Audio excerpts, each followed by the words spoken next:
আসসালামু আলাইকুম রহমতুল্লাহি ওয়া বারাকাতুহু। ঢাকা বিশ্ববিদ্যালয়ের শিবিরের সভাপতি গত বৈষম্য বিরোধী ছাত্র আন্দোলনের একজন অন্যতম সমন্বয়ক ছিলেন। এটি জেনে অনেকে অবাক হয়েছেন। কারো কারো অবাক বা সারপ্রাইজের মাত্রা বেসামাল অবস্থায় পৌঁছে গেছে বলে মনে হচ্ছে। এইসব বুদ্ধাদের কেউ কেউ এটাকে চরম মুনাফিকি বলেও সাব্যস্ত করে ফেলেছেন। তাহলে কি বলতে হবে শিবিরের সাথী আবু সাঈদের উচিত ছিল বুকে একটি প্লে কার্ড জড়িয়ে তাতে লেখা আমি শিবির কর্মী?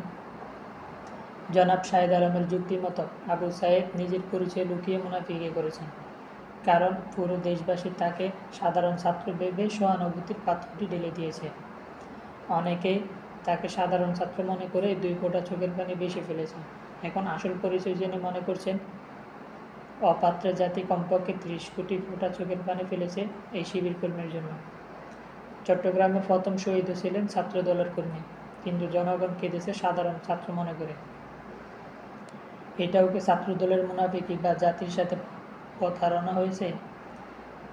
ডিপ্রিটিসাইজেশনে মারাত্মকভাবে আক্রান্ত এই দেশটিতে সর্বশেষ এই কৌশলটি কেন অবলম্বন করা হয়েছে এই বুদ্ধারা এটি জেনেও না জানার ভান ধরছে। শুধু ছাত্র শিবির না, ছাত্রদলের কেউ পেশিবাদ বিরোধী আন্দোলনে আহত নিহত হলে পাবলিক সেন্টিমেন্ট সহানুভূতি তেমন করে জুটত না।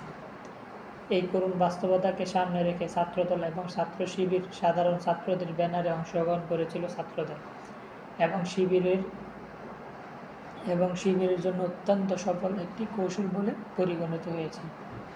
যে মুহূর্তে পুরো আন্দোলনটিকে অরাজনৈতিক আখ্যা দিয়ে ডিপ্রিটিসাইজেশনের দালাল প্রাণীরা পুরো আন্দোলনটিকে হাইজ্যাক করে তৃপ্তির হাসি হাসছে, বিশ্ববিদ্যালয়গুলো থেকে ছাত্র রাজনীতিকে সমন্বয়কদের রাজনীতি দিয়ে প্রতিস্থাপন করতে চাচ্ছে, তখন ঢাকা বিশ্ববিদ্যালয়ের শিবির সভাপতি এই পরিচয় প্রকাশটি ডিপ্রিটিসাইজেশনের বিরুদ্ধে একটা মারাত্মক চপের আঘাত বলেই আমার কাছে মনে হচ্ছে। জাতীয়তাবাদী টাসের রাজনৈতিক বিশ্লেষক শাহেদ আলমরা এখানে কেন মুনাফিকি খুঁজে পেলেন তা আমার কাছে স্পষ্ট হচ্ছে না, বরং বিএনপি সহ সকল রাজনৈতিক শক্তির এখানে নিজেদের অবস্থান দৃঢ় করার সুযোগ সৃষ্টি হয়েছে।